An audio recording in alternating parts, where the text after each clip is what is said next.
Welcome back to my channel.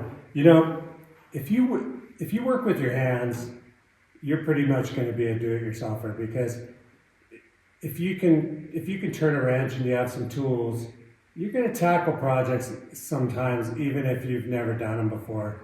And today's no different. Today we're going to tackle a valve adjustment. This is a fourth generation, I believe. It's a 2016 with a Cummins 6.7 liter.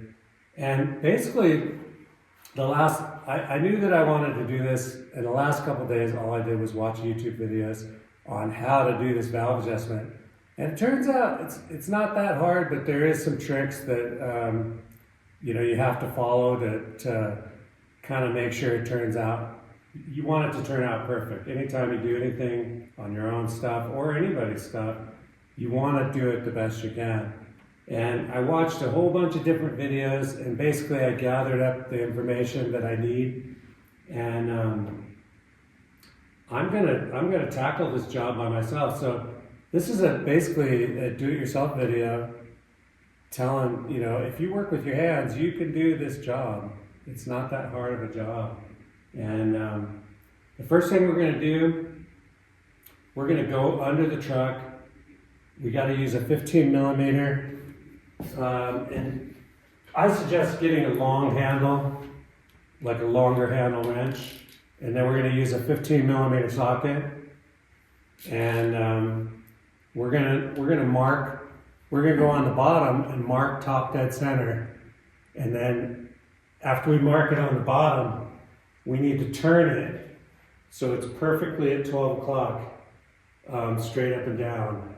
And we're going to do that slow because I'm working by myself, so I'll have to get it pretty close and then come up here and see how much more I need to turn it until I get it right perfect with that oil cap right there at top dead center. So let's go under the truck. I'll show you the first steps to doing this job. Okay, it's harder than I thought to film under this truck. But you can see right there, it says top dead center. And what we want to do is we want to mark that with a red marker so that we can see it from up top. So that's what I'm going to do right now.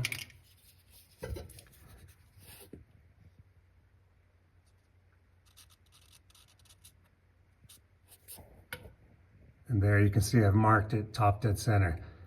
Now I had to move a couple things to be able to get my wrench in here.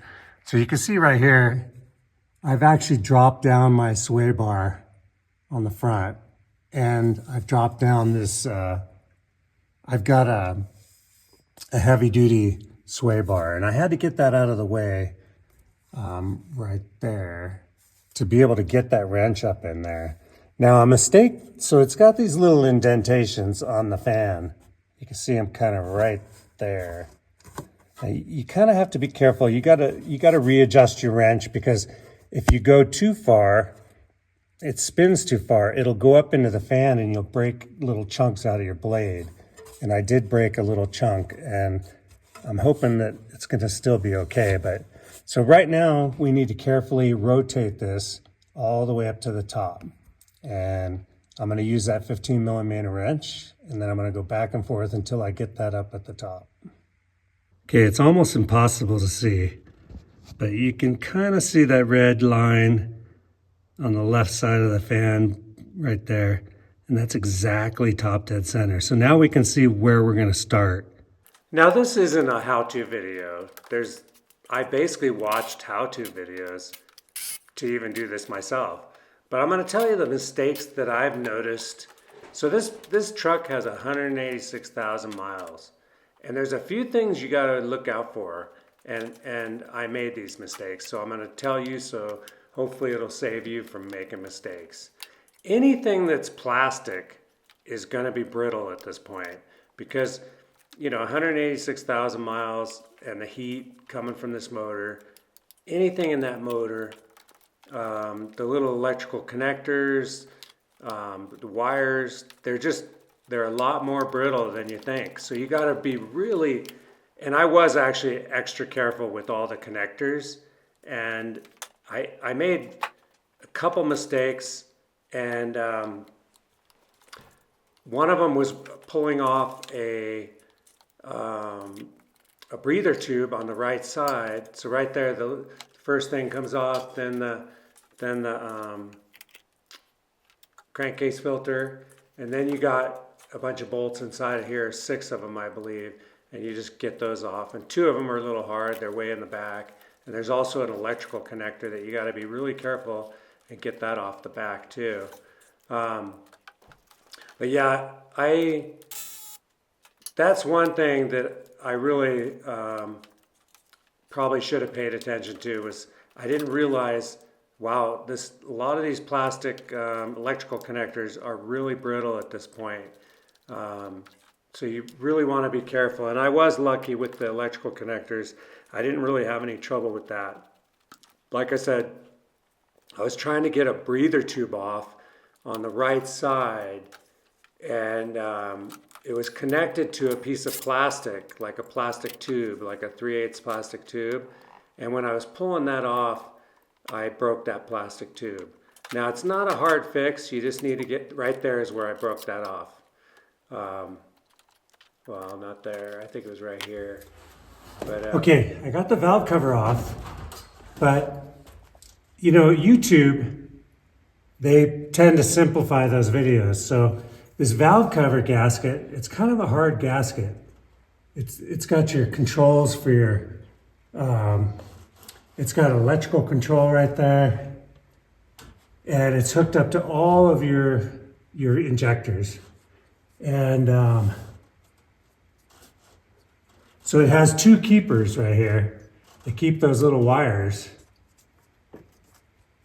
And when I was pulling it out, I thought I was just pulling out a gasket, but the gasket was connected to these two plastic. So every injector has one of these plastic things that's connected to that valve cover gasket. And yeah, it's molded on there. So I'm gonna have to see about getting a new one before I can put this back together. Yeah, YouTube, it's great, but you really, I wish they could you know, if I would have known, I would have made sure and put pressure on the bottom of this valve cover gasket so I didn't get it coming off.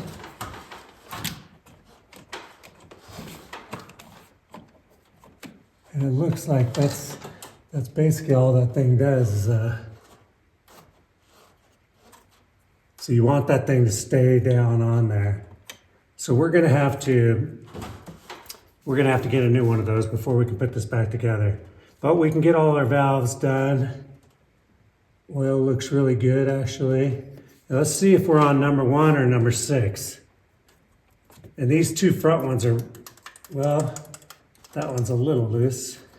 And this first one's tight. And the first one, so I've basically got a cheat sheet here. When I'm top dead center, if the first one is loose, then you're gonna start with those. If the 6th one is loose, then you're gonna start back there at the 6. And so the chances are we might be at, now this one's pretty loose.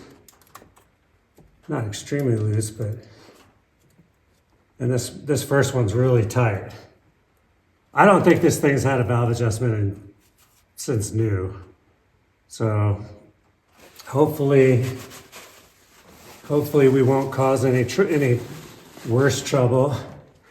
And we might as well, we're gonna reach back there and see if number 6 intake and exhaust is loose. Now, if they are, we know that we're starting back there, which we might as well because it's the toughest spot. And sure enough, those are both loose. Now, if I was a professional doing this every day, I'd get one of these topside creepers. It looks like that would be a lot more comfortable way to lean over your truck. Okay, so we know we're starting on number 6, which is the small one right here is, let me check that. Actually, no, the small one is intake and the big one is exhaust. And sometimes the way you tell is the longer one, it's pointing towards your exhaust. And learn that on YouTube too. So the small one's the intake, big one's the exhaust. So we're gonna start on number 6. I was setting stuff right here, but you got this big hole right here, and make sure you have one of these magnets, because I basically dropped my feeler gauge right down this hole, and there it is. Okay, let's get back to it. Okay, like I said, this is not a how-to video. This is basically, can you really do this, watch a few videos on YouTube and do a job like this yourself? And was it a mistake or was it a big savings? Now this job, I'm retired, so it doesn't really matter how long it takes. And I do have another truck that I could use if I need to get somewhere. But this job was a hard job for me. I mean, my truck's a lifted truck, and so you're leaning over, diving into the engine. These back ones, the 5th and 6th, so you had about four valves to adjust back there that were hard. 5 and 6 were hard. There was 2 on each one, and those were hard to get to. And I would do one, and then I would check it again and do it again. And I wanted to make sure that I really did this right, because it's a lot of work, and I didn't want my engine to run bad. And so I basically just went through the procedure and just kept battling with it. And it really isn't hard. If I did this every day, I could master this and do these really quick. But because I've never done it before, I started on it pretty early in the morning. I don't know, like 7:30, and I wasn't working super fast, but I didn't get done till like 2 o'clock, and then I took it for a drive to just test drive it and everything. But it's not that easy. Now, would I do it again? Yeah, for sure, because as long as you have the right tools and stuff, and you have the right direction. Like there was a few things I learned that I would definitely be careful of next time. Like pulling up the valve cover off of the gasket.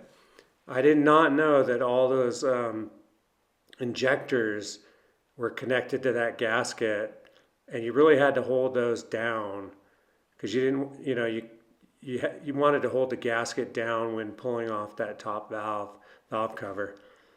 And I didn't know that, but I'll know that next time. And if I live long enough to do another valve job. But I don't know how often people do these, but I don't think this truck's ever had a valve job. So I'm kind of happy I did it. I don't think anything was wrong with it, actually. When although the number 1, I did notice that the exhaust was tight when it should have been tight, but it was loose on the exhaust number 1, even though the intake was tight. And then the 6, like I said, they were both loose, so they were in the right spot. Once you get, the 6s and the 5s done, as soon as you get to 4, 3, 2, 1, it gets really easy after. I mean, you've been reaching your hands way back in there to do these adjust these valves way back in there, and it's really pretty hard. So as soon as you get out to open space, you're like, oh shit, this is nice out here. So once I got past the doing those 6s, so the 2 6s, you can do both those on this rotation right here, and I think you can do one of the 5s. But I went through my sequence exactly what the little internet guys showed me, and I did the gap. I did all the intakes at 0.010, so 10, and then I did the exhaust at 0.020 at 20, and everybody said that was a good idea, and so that's what I did. Now this Dodge having 186,000 miles, I'm gonna have to do some stuff in the next, there's a bunch of things that you need to do to these trucks, and I didn't know about it until I started watching some videos. Dave's Auto Center had a lot of good videos, and I started hearing about this grid heater, and the grid heater is prone to failure. So it's one of those things that you really want to get rid of. And I decided to basically, in order to get rid of that grid heater, you got to replace it with something. And it looked like, after going on the internet and getting all the reviews and everything, it looked like Banks Banks, I think it's called Banks Power. They had this system called Banks Monster Ram that was designed just for this truck, for getting rid of that grid heater, and it looked pretty good. Now that seems like a hard install too, and I've started watching YouTube videos on how to do that, and that's going to be another challenge for me. But I think if you take your time and you approach things, you know, carefully, and you follow the instructions of, you know, get as much information as you can before you do it. And some of the information out there is not very good, and then some of it's really good. One of the guys that I watched quite a few times was a diesel. Um, he does really good videos. It's called Thoroughbred Diesel, and I really liked the way he did his valve adjusting videos, and he was really spot on when it came to. He just took you step by step, and you could really start the project and have his video on and just pause it, go do what he says, come back, play it a little more, go back, pause it, and you could do that to get through the whole thing. And matter of fact, even during this valve adjustment, I went back to his video because I was kind of questioning a couple things, and sure enough, he had that information right there. So I think when I go to do the Banks Monster Ram, when I go to install that, I'm probably going to watch his videos. And basically, this video is basically, this isn't, like I said, this isn't a how-to video, but this is to show you that, if you're handy with your hands and you have some tools, you could save a lot of money. And YouTube is a huge resource for learning how to do something. And matter of fact, anything I want to know or learn, I find out in YouTube. I think that's originally why I started actually doing some videos, is kind of to pay it forward. Like I do a lot of woodworking and welding and making things, and I try to like pay that forward by showing people that what you can do, and I have fun. It's kind of something fun to do, but this was a tough job, and this truck did eat a bolt. I did lose a top right in the beginning, the very top valve cover bolt, the cover that goes over the crankcase filter. I lost one of those bolts. Luckily, I had one that was the same size in my shop, so I was able to put that on there. But yeah, it took a bolt, and then also I broke a plastic line. But I was able to fix that plastic line, and everything seemed to go together pretty well. And even though this is kind of out of my normal league of stuff that I do, because I spent my life building houses, so auto repair, even though I've always done my own work, I haven't really had to do that much over the years. I think this one, this truck, I love this truck, and even though it has 186,000 miles, I'm gonna put some money in it, and I'm gonna keep this thing going. So we'll be doing more of these in the future. I know that I have some repairs to do on it for sure. Like I got a code recently that. Yeah, I'm torquing all these down right now. but I did get a code recently. Communication with the turbo failed. So, and all the stuff I read, it seems to be there's like a actuator over there on the turbo that that basically turns, like when you're going down a hill or something and you want to turn on your Jake brake, that is what does it, that actuator. And I think the communication from the actuator to the truck failed, even though, like when I got out on the road with this truck after doing this valve job, I opened her up pretty good. The turbo came on. It was a little slow, but it did come on. But when I turned on the Jake brake, nothing happened at all. So I know that there's probably something wrong with that actuator, and that's kind of a typical trouble spot on these trucks. So that's probably our next big job to try to do on this truck is that actuator.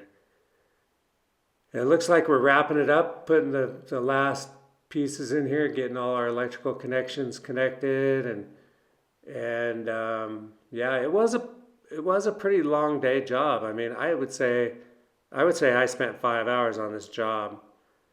Now, I'll let you know at the end exactly what I think. And by the way, I don't like that Milwaukee torque wrench right there. That it doesn't have the end on it. It's hard to get the sockets on and off. And I don't like the big battery. It's bulky and you can't get it in between stuff. But we'll upgrade that later on.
Okay, so there you go. Do-it-yourself valve adjustment. Now, after I finished and I went and did a test run out on the highway and opened her up a little bit, it seemed to run really good. Obviously, I still have some problems. I got the actuator on the turbo that needs to be fixed. I've got the grid heater that needs to be replaced. But right now, it's running great. I'm gonna go on a long drive tomorrow morning with it. But yeah, would I do that again? I guess I would. The valve adjustment is basically free, as long as you don't break too much stuff, and when you're doing it. There is the crankcase heater or crankcase filter that you should replace. That's right there, and that's about $100. Now, I didn't replace it on this journey, but I am gonna go back in there and replace that in a little while because I don't think it's ever been replaced. And yeah, the valve adjustment seemed to go okay. I was a little nervous doing it, but I just kind of took my time and made sure that each of those gaps was right, and it sounded pretty good when I was done. Let me know in the comments what you think. But yeah, I think something like this you could do yourself. Now, was it a mistake? No, because it costs $1,200 to pay someone to do a valve adjustment, and basically it's just labor, to get in there and get it and get all that stuff done. So I guess I would do it again. If I had to, I would definitely do it again. Now those benches that I showed you, where they kind of slide this thing up there, and it's got a pad on it where you can lay in there and get way back there to those, you know, number 6 and number 5. That's pretty good. I would definitely recommend that. Anyway, thank you very much for watching. Please subscribe, like the video. I'll see you next time. Later.